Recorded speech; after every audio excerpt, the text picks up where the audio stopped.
కొద్దిసేపు మనము దేవుని వాక్యాన్ని ధ్యానించుకుందాం.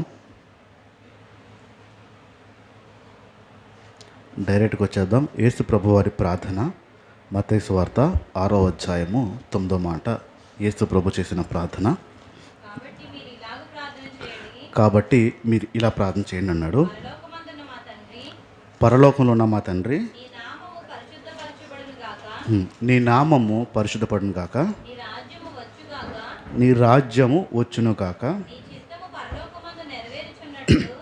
నీ చిత్తము పరలోకంలో జరుగుతున్నట్టుగా భూమి మీద కూడా జరగాలని ప్రభువారి ప్రార్థన.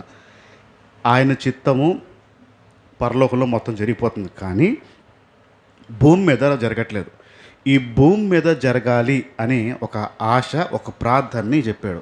మనం కొన్ని వారాలుగా ధ్యానించుకుంటూ వస్తున్నాం ఆయన చిత్తము అంటే ఏంటి అని. కొంచెం ముందుకెళ్ళి మనం నేర్చుకున్న విషయాలు ఏంటంటే, మొదటి పేతురు పత్రికలోంచి, బైబిల్లోండి మొదటి పేతురు పత్రిక 2వ అధ్యాయము, 1 Peter chapter 2. ఇందులో 13 నుంచి డైరెక్ట్గా చూసేయండి.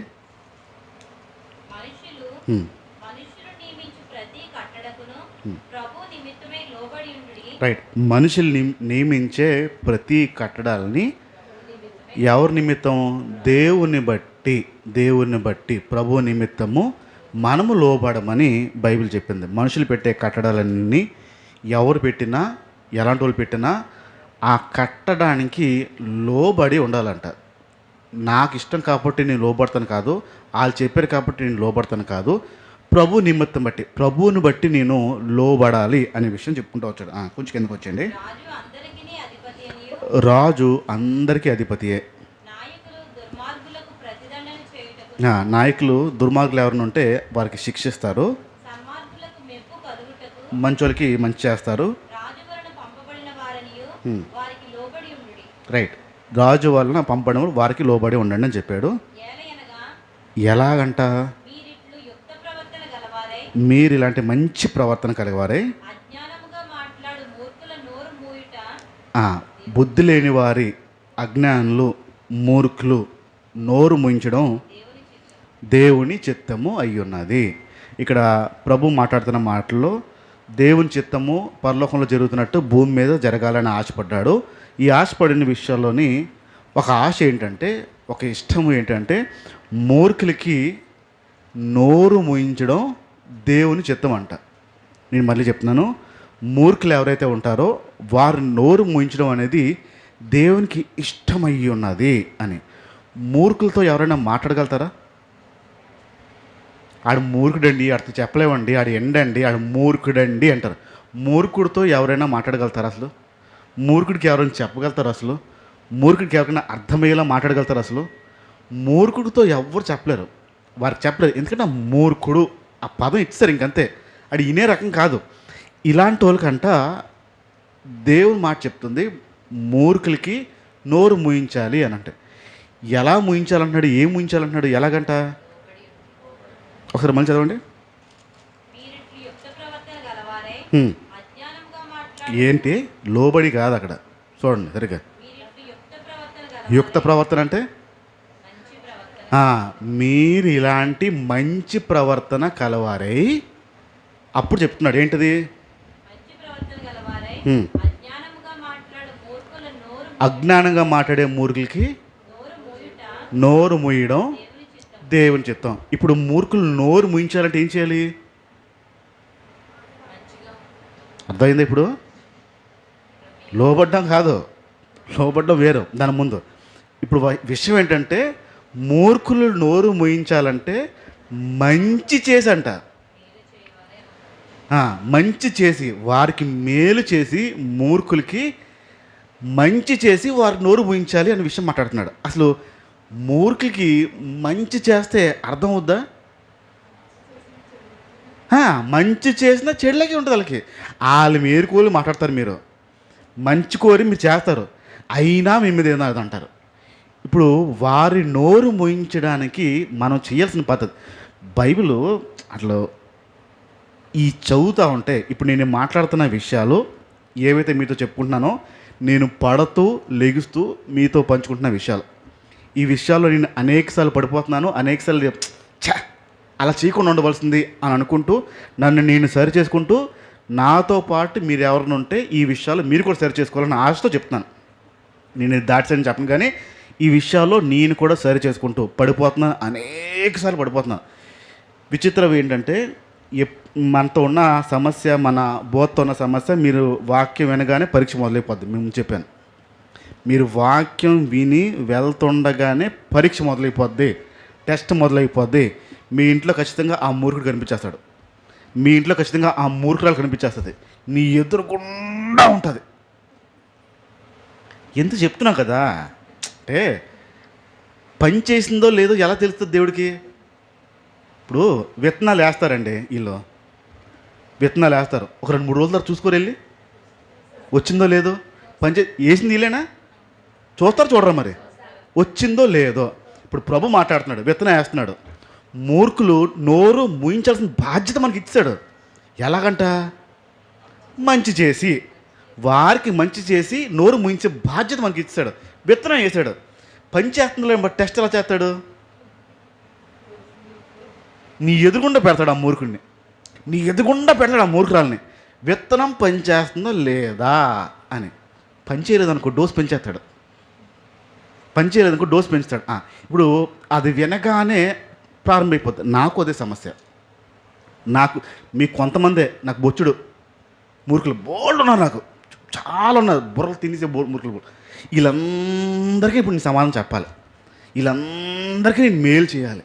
వాక్యం చెప్తుంది కాబట్టి ఇప్పుడు నాకు కూడా పరీక్షే. మీకు 2-3తో తేలిపోద్ది, నాకు 10 సంఖ్యలో ఉంటారు నాకు. ఇప్పుడు మూర్ఖులకి మేలు చేసి నోర్లు మోయించాలి, వర్మై అని కాదంట. నోరు లెగిసిందంటే కాదంట, దెబ్బ పడిపో జాగ్రత్త కాదంట.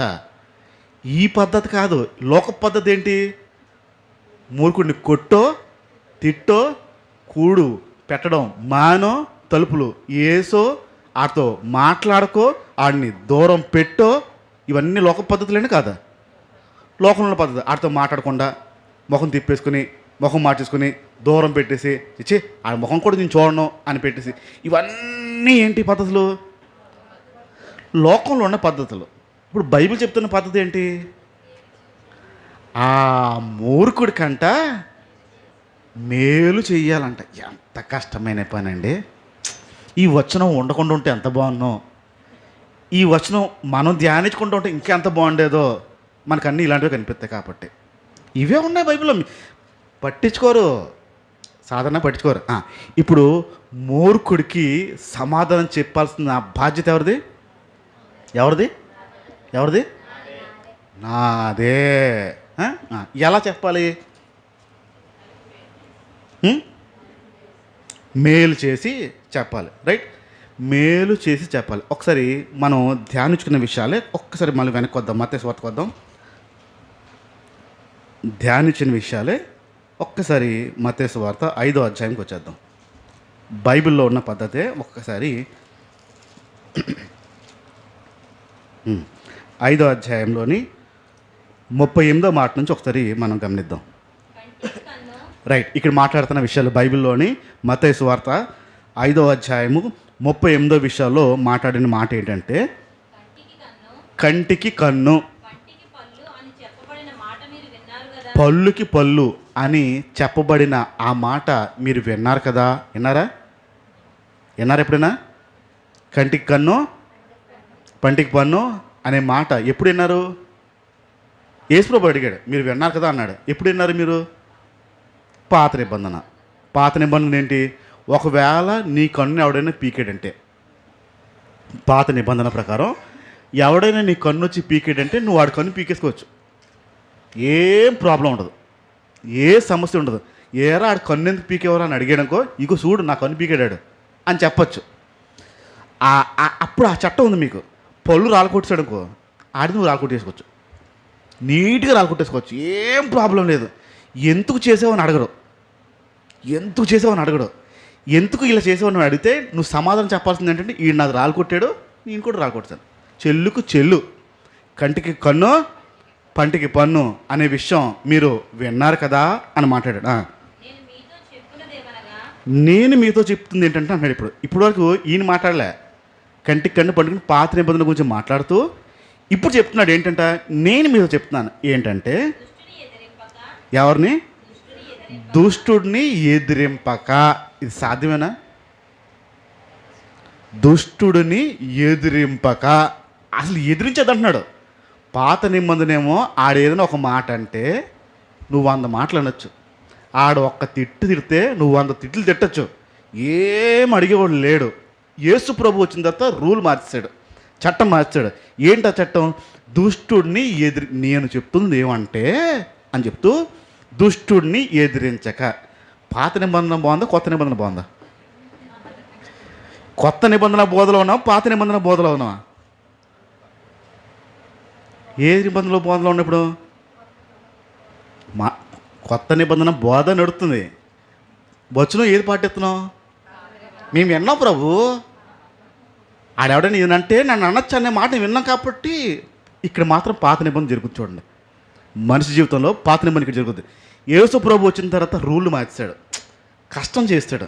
అప్పుడు హాయిగా ఉండేది. ఆడెవడని కొట్టాడు, నేను కొట్టచ్చాడు చక్కగా, భలేగా ఉంటుంది ఆ రోజుల్లో. ఆ విషయాలన్నిటినీ తీసి మార్చేసి దుష్టుడిని ఎదిరించద్దని ఇచ్చాడు. మీరు విన్నారు బాబు, అది వదిలేండి. ఇంకా ఇప్పుడు నుంచి ఏం చేయాలంటే దుష్టుడిని ఎదిరించద్దు.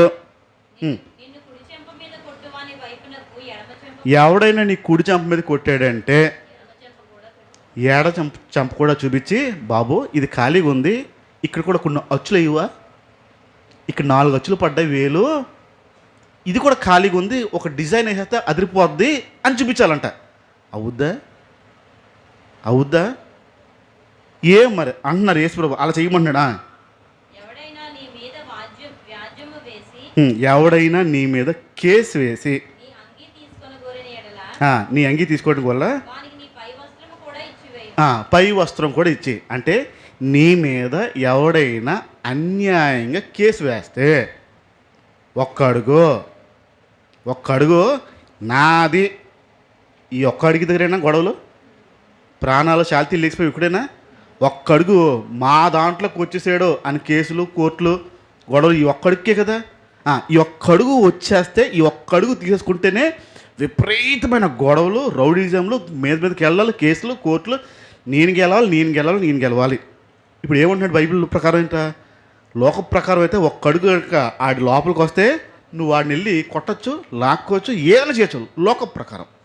బైబిల్ ప్రకారం ఏంటంటే ఎందుకు ఒక్క అడుగు ఎవడన్నా వస్తే, అయ్యగారు ఒక్క అడుగు సరిపోద్దా, ఇంకో 2 ఏమంటారా, ఇటు కట్టండి, ఇంకా ఇటు ఇటు రెండు అనాలంట. అనగలమా? ఏమంటాడంటే ఫ్యాంట్ మీద ఎవడన్నా కేసు వేస్తే షర్ట్ ఇచ్చేయమంటున్నాడు.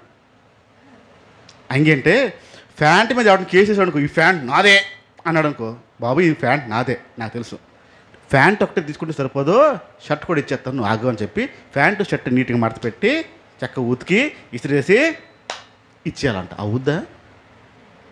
ఏమో యేసు ప్రభు చెప్తున్నాడు ఇలాంటి మాటలు. చూడండి, ఇలాంటి మాటలు చెప్తే ఎవరికైనా ఇష్టం ఉంటుందో చెప్పండి? నిన్ను ఎవరిని కొట్టరా అంటే బాగుంది, నిన్ను ఎవరిని తిడితే తిట్టరా అంటే బాగుంది. ఇప్పుడు ఈయనేమంటున్నాడు, ఒక్క అడుగుకి ఎవడైనా కేసు వేసేస్తే అడికి 2 అడుగు 3 అడుగు ఇచ్చేసి నీకు వాడుకోవాల్సినంత వాడుకో అని చెప్పాలంట. కింద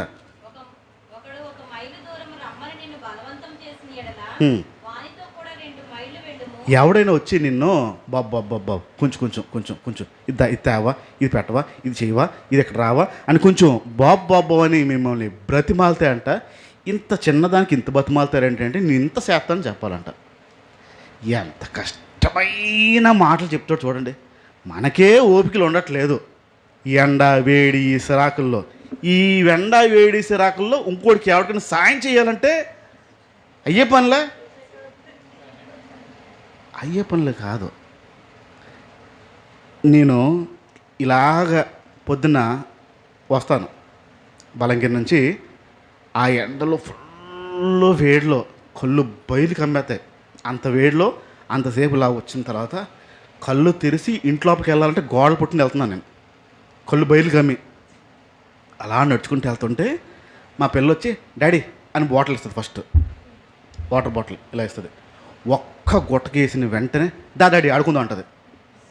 వెంటనే సెకండ్గా గుట్టకి ఇంకా మింగనం లోపల అని వెళ్తుంది. డాడీ ఆడుకుందాం అంటుంది. నా పరిస్థితి చూడదు, నేను ఏ పరిస్థితిలో వచ్చానో చూడదు, మళ్ళీ సాయంత్రం ఏం మాట్లాడాలో చూడదు, సాయంత్రం నేను సిద్ధపడాలని చూడదు, ఏమీ ఉండదు. ఇప్పుడు ఆ పిల్లకి నేను సమాధానం చెప్పాలి. ఎవడైనా 1 మైలు ఇది పని చేస్తుంది. ఇప్పుడు నేను ఏమీ అనట్లేదు, ఏమనట్లేదు. ఇక్కడ గమనించండి, ప్రభు పద్ధతి చాలా కష్టమైనది. ఇప్పుడు దేవుని చిత్తం చేయడం ఇష్టమా కష్టమా? ఇష్టమా కష్టమా? ఇష్టమే కానండి, కొంచెం కష్టం కూడా ఉంది కదా. ఇష్టమే కానీ చేయడం కష్టం. రైట్. 1 మైలు రమ్మంటే బాబు 1 మైలుకి ఏం కర్మ, నీకు 2 మైళ్ళు వస్తాను అంటే పద్ధతి చెప్తాను. అంటే నిన్ను ఎవడన్నా అక్కడ దింపివా అని అడిగాడు అనుకో, దింపవా అని అడిగితే దింపడం ఏం కర్మ అండి, మళ్ళీ తీసుకొస్తాను అనాలంట. అర్థమైందా? నన్ను అక్కడ దింపే అంటే దింపడం కర్మ ఏంటి? 2 మైళ్ళు ఎప్పుడు అవుతాయి? ఇక్కడ నుంచి వెళ్ళిన తర్వాత మళ్ళీ అక్కడి నుంచి వచ్చిన తర్వాత, అదేనా? దింపడమే కాదు, నేను మళ్ళీ తీసుకొస్తాను, నీ పని అయిపోయేంత వరకు ఆగు అని చెప్పాలంట. ఆగితే నీ పని అయిపోతే చెప్పు, నేను మళ్ళీ మీ ఇచ్చుకొచ్చి మీ ఇంటి దగ్గర దింపేస్తాను. ఇది దేవుని చిత్తం, ఇది దేవుని చిత్తం. పాత నిబంధన సాకులు చెప్పుకోవచ్చు, పాత నిబంధనకి సాకులు చెప్పుకోవచ్చు. నీకు అవ్వకపోయింది అనుకో, నాకు అవుతుంది అని చెప్పొచ్చు. కానీ ఇక్కడ కుదరదు. కిందకు వచ్చాయి. నిన్ను ఎవరైనా అడిగితే వారికి ఇవ్వండి. నిన్ను ఎవరైనా అప్పు అడిగితే ఏం తెప్పొద్దు? ముఖం తెప్పొద్దా? ముఖం తెప్పకుండా మరి ఏం చేయాలండి? ఏం చేయాలి ముఖం తెప్పకుండా? ఈయనకే బాగానే చెప్తాడు యేసుప్రభు. ఇప్పుడు ఏం చేయాలంట? ముఖం తెప్పకుండా ఎలాగా? ఇవ్వాలా ఇవ్వకూడదా? ఉంటే ఇస్తావు, లేకపోతే ఉంటే ఎలాగిస్తావు? నవ్వుతూనా?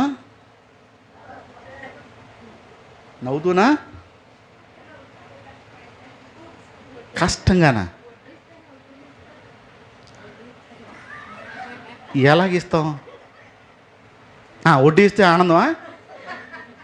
వడ్డీ ఇస్తే ఆనందం. మామూలుగా ఇవ్వాలంటే కొంచెం కష్టమే. దాని మీద ఎంత కొంత తీసేస్తాను అంటే అప్పుడు తీసుకొని. ఇప్పుడు నేను అప్పు అడిగేవాడికి ముఖం తెప్పద్దు. ఏ వ్యక్తి అయితేకి ఇవ్వకూడదు అనిపిస్తుందో వాళ్ళ దగ్గర ముఖం తిప్పుతాం మనం. ఏ వ్యక్తికి అయితే ఇవ్వద్దు అని అనిపిస్తుందో, వీడికి ఇవ్వకూడదు అనిపిస్తుందో అక్కడ ముఖం తిప్పుతాం. అది తెప్పొద్దు అంటున్నాడు. కిందకి రండి. నీ పొరుగువాడిని ప్రేమించి.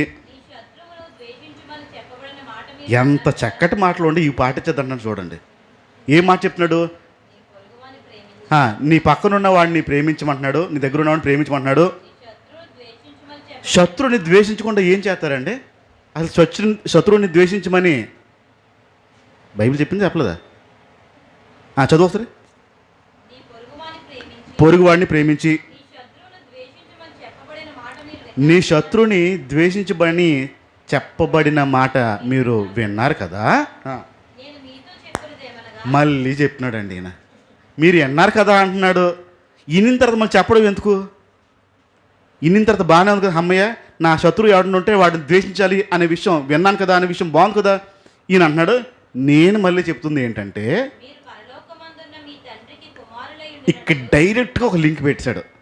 పరలోకంలో ఉన్న మీ తండ్రికి కుమారులు కుమార్తెలు అవ్వాలి అంటే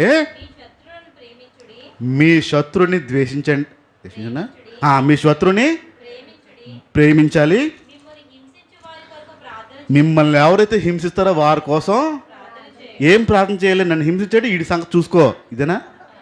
మరి ఏం ప్రార్థన చేయాలి?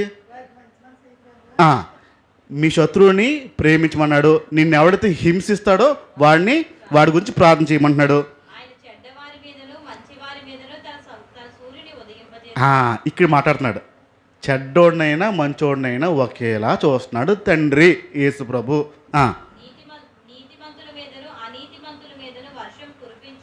నీతి అవినీతి అనీతి చేస్తున్న వారి మీద కూడా సేమ్ బ్లెస్సింగ్స్ ఇస్తున్నాడు, దీవెనలు ఇస్తున్నాడు. మీరు మిమ్మల్ని ప్రేమించిన వారినే ప్రేమిస్తే మీకు ఏం ఫలం కలుగుతుంది? సుంకర్లు కూడా అలాగే చేస్తున్నారు కదా.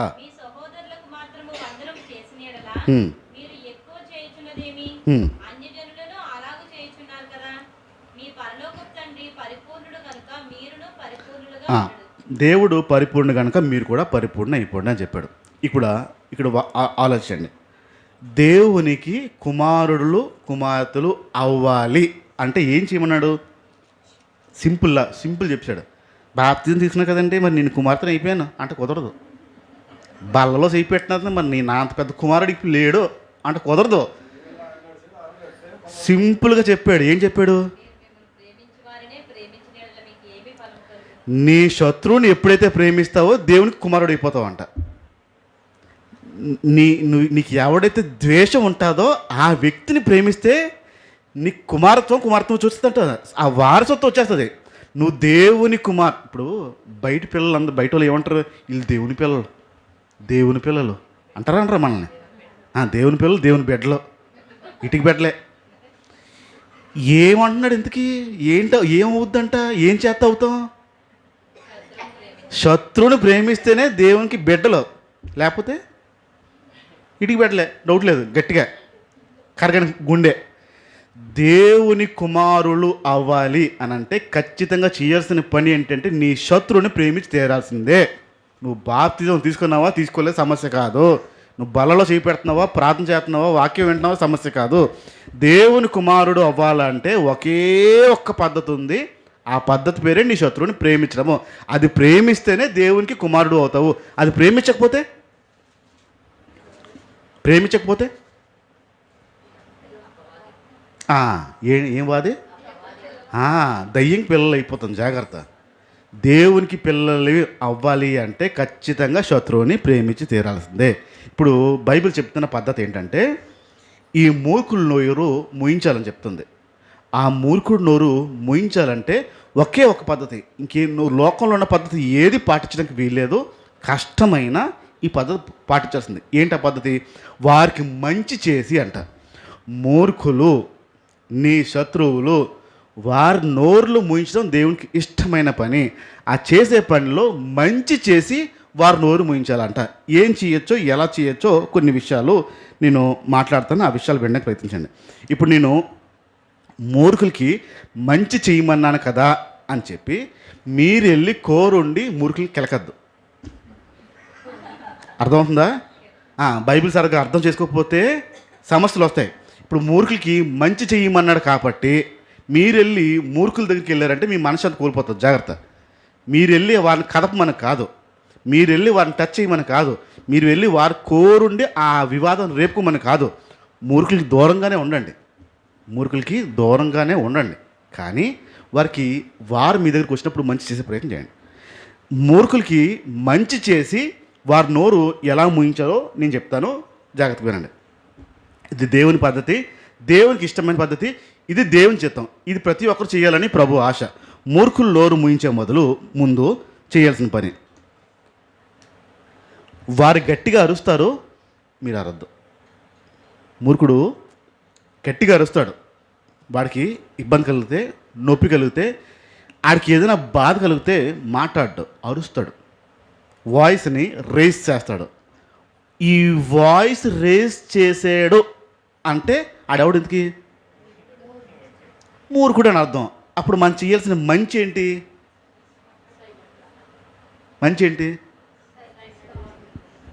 నా దగ్గరకు వచ్చి ఒక ఆయనకున్న ఉక్రోషం అంతా తీర్చేసుకుంటున్నాడు.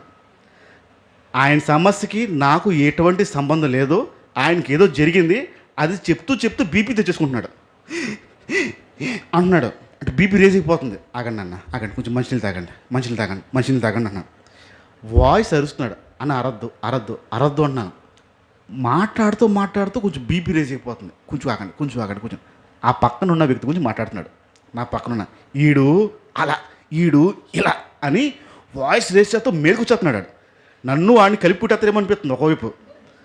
ఆగండి అన్నాను. అన్న ఒక్క విషయం, మీరు అరిచారంటే బీపీ రేజ్ అయిపోద్ది, గుండె ఆగిపోయే అవకాశాలు ఉన్నాయి, ఈ స్పాట్లో చచ్చిపోయే అవకాశాలు కూడా ఉన్నాయి.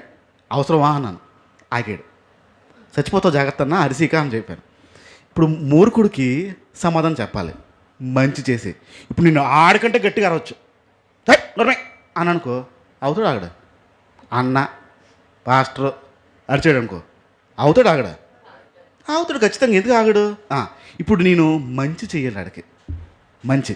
మీ దగ్గర ఎవరిని అరుతున్నారు అనుకుందాం, వాయిస్ రేస్ చేస్తున్నారు అనుకుందాం, మీరు మంచి చేయాలి. ఏ మంచి? ఎక్కువ అరిస్తే బీపీ వచ్చేస్తుంది, ట్యాబ్లెట్ ఏదే, బీపీ ట్యాబ్లెట్ దగ్గర ఉంచు, పడిపోద్ది ముసలిది అని మంచి చేయాలంట. మంచి చేద్దామా, మనం కూడా అరిచేద్దామా? లెవెల్ అయిపోద్ది, కంటికి కన్ను పంటికి పన్ను. ఏంటి మంచి చేయాలి ఇప్పుడు? ఆడరుస్తే సైలెంట్, ఇది చేయాలి, రైట్? ఆడికి చేసే మంచి అదొకటే. రెండవ విషయంకి వస్తున్నాను. మూర్ఖుడు మీకు మర్యాద ఇవ్వడు, మూర్ఖుడు మర్యాద ఇవ్వడు. దేవుని పిల్లలైన మనము ఏం చేయాలి అప్పుడు? ఏం చేయాలి? ఆడ అమర్యాదగా మాట్లాడుతూ ఉంటే మనం ఏం చేయాలి? నువ్వు నాకు మర్యాద ఇవ్వలే కాబట్టి. మీరు వాట్సాప్లో తేజగడి పెట్టిన ఆ ట్యాగ్ మీరు గమనించారు ఎప్పుడైనా?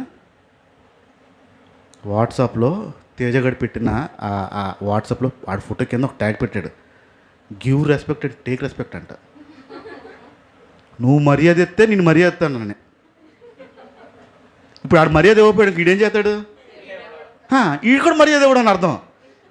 నువ్వు మర్యాద ఇస్తే నేను నీకు ఈ ట్యాగ్ చాలామంది తెలుసు, give respect and take respect. నువ్వు మర్యాద ఇస్తే నీకు మర్యాద ఇస్తాను. బైబిల్ పద్ధతి ఏంటి ఇప్పుడు?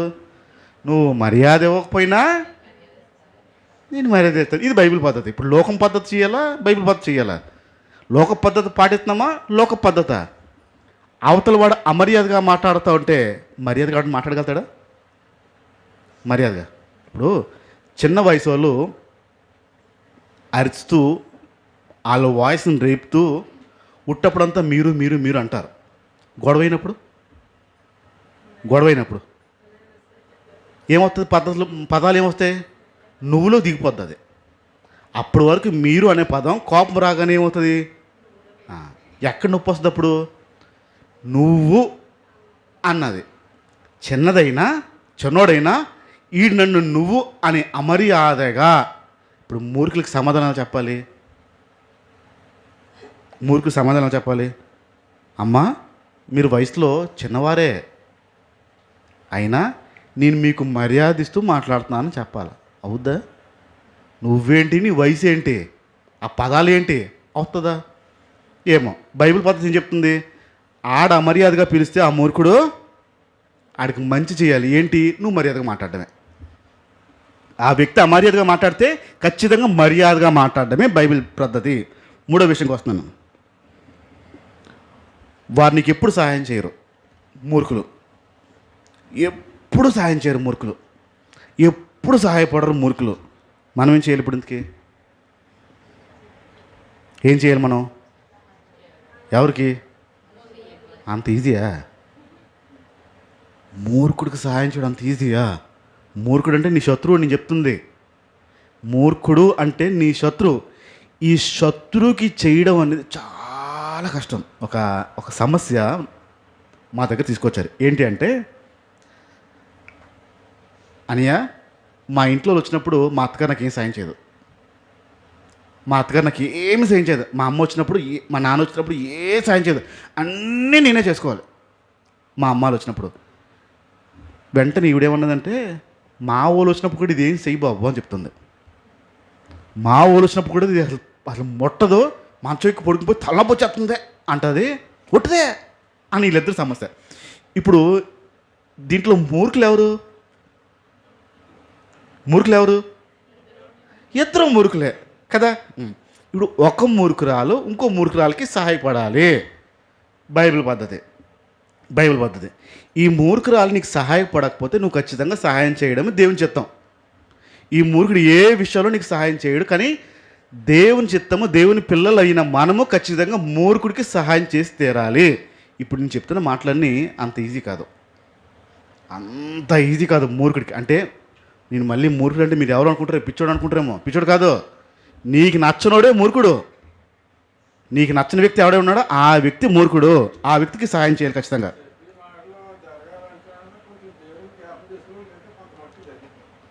ఆ టైంలో జ్ఞాపకం చేసుకోవాలా? ఆ టైంలో గుర్తురాడుగా దేవుడు సాధారణంగా. సాధారణంగా ఆ టైంలో గుర్తురాడు, దేవుడు గుర్తురాడు. సంతోషం సార్. హ్మ్. హ్మ్. హ్మ్. అంతే. హ్మ్. హ్మ్. హ్మ్. రైట్. నాలుగో విషయంకి వస్తున్నాను. ఈ మూర్ఖులతో చేసే పని నాలుగో విషయం. వారు మీ కీడుని కోరుతారు. మూర్ఖులు మీ కీడుని, మన కీడుని కోరుతారు. అంటే వారికి చెడు జరగాలి అని మూర్ఖుడు అనుకుంటారు. వీరికి చెడు జరగాలి అని మూర్ఖుడు అనుకుంటారు. ఈ విషయం మీరు విన్నారు. ఆడు మనకి కీడు జరగాలని ఆశపడుతున్నాడు అనే విషయం మీరు విన్నారు. సమాధానం ఏం చెప్తారు? ఆడికి సమాధానం ఏం చెప్తారు? నాకు దేవుడు ఉన్నాడులే. ఇదా ఏమొస్తుంది సమాధానం మనకి? ఆడు మీ కీడు కోరుతూ ఉంటే, మీ నాశనం కోరుతూ ఉంటే మన సమాధానం ఏమొస్తుంది? దేవుడు ఉన్నాడులే, దేవుడు అన్నీ చూస్తున్నాడులే. ఇది రాకూడదు. మీ కీడు వాడు కోరాడంటే వాడు దీవెన మీరు కోరాలి. ఇది బైబిల్ పద్ధతి. వాడు మన నాశనాన్ని కోరుతూ ఉంటే మనము వాడు బాగుని కోరాలి. కుదురుద్దా? దేవుని చిత్తం అంటే ఇదే. మరి ఇది చెయ్యాలంటున్నాడు. మూర్ఖులకి సమాధానం చెప్పాలంటే ఇది చేసి తీరాల్సిందే. ఐదో విషయంకి వస్తున్నాను. వారు నీపైన దయ చూపించరు. కనీసం దయ నీపైన, నీ పట్ల ఉండదు. మనం ఏం చేయాలి? ఖచ్చితంగా దయ చూపించాలి. ఖచ్చితంగా ఆ దయని చూపించాలి వాడి పట్ల. వాడు మూర్ఖుడు కాబట్టి ఆడికి చూపించడం రాదు. వాక్యం తెలియదు కాబట్టి చూపించలేడు. వాక్యం తెలిసిన మనము ఆ దయను చూపించకపోతే దేవుని కుమారులు అవలేం. దేవుని చిత్తము అనేది ఆ మూర్ఖులకి నోరు మూయించడంలోనే ఉంది. వారిపైన దయ చూపించాలి. ఆరో విషయంకి వస్తుంది త్వరగా.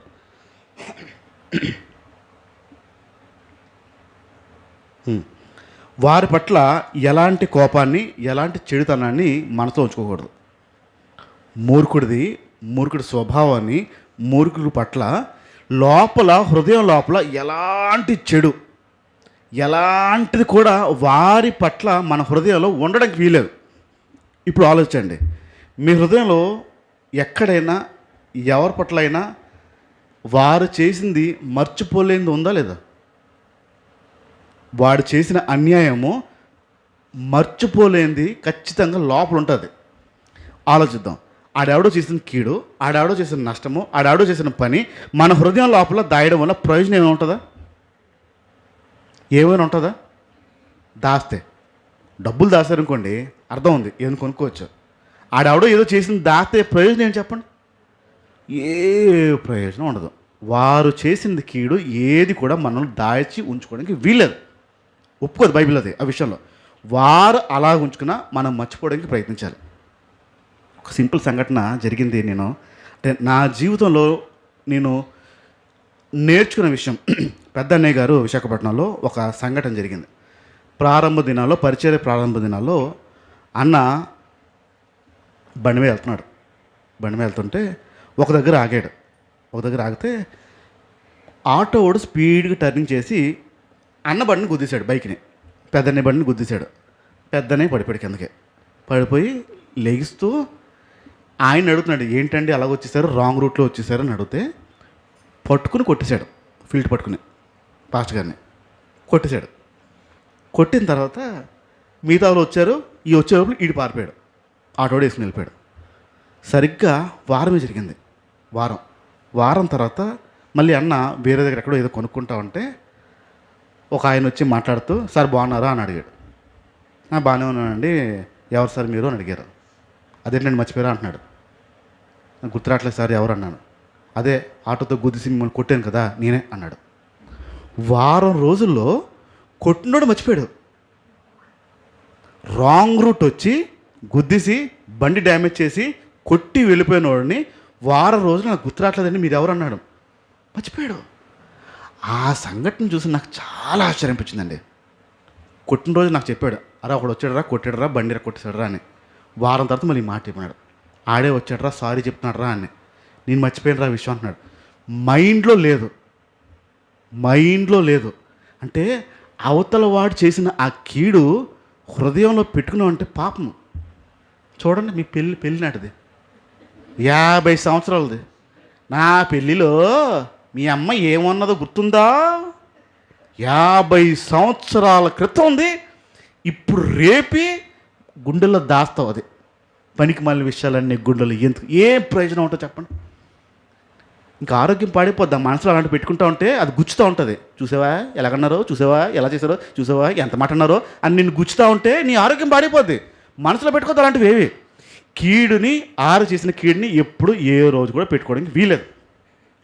నువ్వు మంచి చెయ్యాలి అని అంటే వారు చేసిన కీడుని మర్చిపోవాలి, గుర్తుపెట్టుకోవడానికి వీల్లేదు. ఇది బైబిల్ పద్ధతి. ఆఖరి విషయం, 7వ విషయంకి వచ్చేస్తున్నాను. ఇది చాలా ఈజీ పని. ఆఖరిది 7వ విషయం చాలా ఈజీ పని. చేద్దాం అందరూ. చేస్తారా? గట్టి చెప్పండి. ఈజీ అంటున్నాను నేను. చాలా చాలా ఈజీ పని. చేస్తారా? గట్టిగా గట్టిగా చేస్తారు. ఏంటంటే, ప్రభువా వాళ్ళు తెలియక తప్పు చేస్తారు, వాళ్ళని క్షమించండి అన్నాం. ఎవరు? మూర్ఖుడి గురించి నువ్వు ప్రార్థన చేస్తున్నప్పుడు, నా పట్ల వాళ్ళు తెలియక ఇలా అనేశారు, నా పట్ల తెలియక ఇలా చేస్తారు, వారిని నువ్వు క్షమించవా అని అడగాలి. అడగలమా? ఎంత మాట అనేసాడు ప్రభువాడు, ఎంత మాట అనేసింది నన్నది. నువ్వు ఉన్నావు ప్రభు, అసలు చూస్తున్నావా దేవుడిని? ఏం ప్రార్థన చేయాలి ఇప్పుడు? ఆడేదో తెలియక అనేసాడు. ఇది యేసు ప్రభు చేసిన ప్రార్థనే చెప్తుంది. ఆడేదో అదేదో తెలియక అనిస్తుంది ప్రభువా, అది నువ్వేం మనసులో పెట్టుకోకు, క్షమించి వదిలే, నేను క్షమించాను అని చెప్పాలి. కుదురుద్దా? కుదురుద్దా? ఇది దేవుని చేద్దాం. చేద్దాం వద్దా? చేద్దాం వద్దా? ఏం చేద్దాం? నేను క్షమించేసాను, నువ్వు కూడా మర్చిపో, ఇంకా వదిలే వదిలే. అసలు నువ్వేం పెట్టుకోద్దా. ఆవిడ అలా అన్నదని, ఇది అలా అన్నదని, ఈడు అలా చేశాడని నువ్వేం పెట్టుకోవద్దు, ఆయన క్షమించి వదిలే అని చెప్పి నువ్వు వారికి మేలు చేయాలి. మూర్ఖులకి మేలు ఇది. మూర్ఖులకి మేలు చేయడం అంటే ఇది. చాలా ఈజీగా ఉందా లేదా? చాలా ఈజీ అండి. ప్రభువుని పట్టుకుంటే చాలా ఈజీ. దీంట్లో ఫలాన్ని పొందుతారు మీరు. దేవుని ఫలాన్ని మీరు రుచి చూడగలుగుతారు. దేవుని పద్ధతిని కనుక పాటిస్తే మీరు రుచి చూడగలుగుతారు. లోక పద్ధతి పాటించారనుకోండి, కంటికి కన్ను పంటికి పన్ను పాటించారనుకోండి, మీరు మనశ్శాంతి కొనలేరు. దేవుని పద్ధతిని పాటించారంటే మూర్ఖులకి ఆ సమాధానం చెప్పడం, మంచి చేసి సమాధానం చెప్పడం పాటించారా, ఖచ్చితమైన ఫలం అనుభవిస్తారు. ఖచ్చితంగా ఆ నెమ్మది కూడా అనుభవిస్తారు. దేవుని చిత్తము చేయడం అంటే ఇది. కళ్ళు మూసుకుందాం, ప్రార్థన చేద్దాం.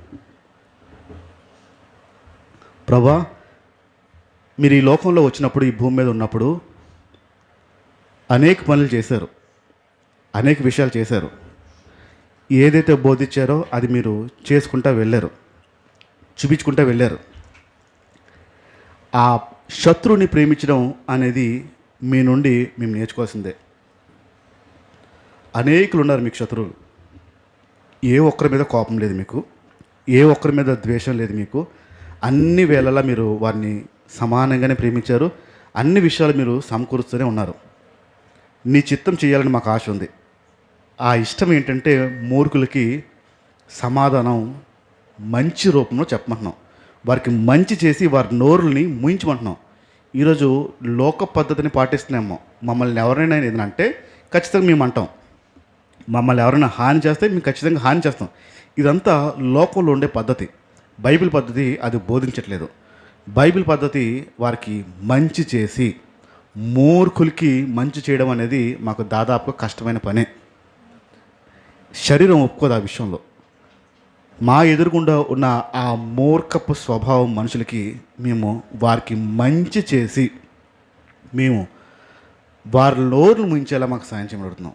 ఒకరోజు వస్తుంది, వారిని అడగవు, మమ్మల్ని అడుగుతావు నువ్వు, మీరెందుకు చేయలేపారని. ఇగో నీ మాట బట్టి మేము నేర్చుకుంటాం, మాకు సహాయం చేయండి. మా ఎదురుగుండా అనేకులు ఉన్నారు మూర్ఖులు, వారికి ఇప్పుడు మేము సమాధానం చెప్పాలి, వారి నోరులు ముయించాలి. వారి నోరులు మేము ముయించాలంటే ఖచ్చితంగా మేము వారికి మంచి చేసే ముయించాలి, బైబిల్ పద్ధతి అయితే. ఇంకా ఎక్కడైనా మేము లోక పద్ధతి పాటిస్తూ మమ్మల్ని అనిని వారిని మేము తిరిగి అంటనేమో, మమ్మల్ని చేసిన వారిని మీరు తిరిగి చేస్తేమో, మమ్మల్ని బాధ పెట్టిన వారిని మేము తిరిగి బాధ పెడుతున్నామో, ఈ పద్ధతిని మేము వెంబడించక మీరు చెప్తున్న మాటని మేము వెంబడిస్తూ మా జీవితంలో మా ఎదురుగుండా ఉన్న ఆ మూర్ఖులకి మేము మేలు చేస్తూ, వారి కొరకు మేము ప్రార్థన చేస్తూ, వారికి అంతా మంచి జరగాలని ఆశిస్తూ, నీ రాజ్యంలో ఎలాగైతే ఆ చిత్తం నెరవేరుతుందో ఈ భూమి మీద కూడా మా ద్వారా అలానే నీ చిత్తము నెరవేరాలని మా ప్రయాస ఉంటుంది. ఖచ్చితంగా మాకు సహాయం చేయమని అడుగుతున్నాం ప్రభా. మేము బలహీనవి, మాకు కావాల్సిన బలాన్ని అందించి మూర్ఖుల్ని ఎలా ప్రేమించాలో, మూర్ఖుల్ని ఎలా భరించాలో, మూర్ఖులకి ఎలా మేలు చేయాలో మాకు నేర్పించమని అడుగుతున్నాం. మరొక్కసారి నీ పిల్లలందరినీ చేతికప్పు చెప్పుకున్నాను. ఉన్న ఊర్లో వింటున్న వారిని కూడా నీకు జ్ఞాపకం చేసుకో ప్రభా. వాళ్ళ ఎదురుగుండా కూడా మూర్ఖులు ఉంటారు, వాళ్ళ ఇంట్లో కూడా ఉంటారు. వారిని ఎలా ప్రేమించాలో, మీరు ఎలాగైతే ప్రేమించారో అలా ప్రేమించే ఆ మనసుని ప్రతి ఒక్కరికి ఇవ్వమని అడుగుతున్నాం. ప్రతి ఒక్కరిని జ్ఞాపకం చేసుకో ప్రభా. ఎండ తీవ్రతలు ఎక్కువ ఉంటున్నాయి. పనులకి వెళ్తున్నవారు, కోతలకు వెళ్తున్నవారు, పనివారు, కూలివారు ప్రతి ఒక్కరిని జ్ఞాపకం చేసుకో తండ్రి. ఎండ దెబ్బ నుంచి తప్పించి వారికి కావాల్సిన ఆరోగ్యము, కావాల్సిన క్షేమం ఇవ్వమని అడుగుతున్నాం ప్రభు. ఎక్కడ కూడా ఎలాంటి ప్రమాదాలు జరగకుండా అన్ని విషయాల్లో నీ రెక్కలు నీడిన వారిని భద్రపరిచి కాచి కాపాడమని మహిమ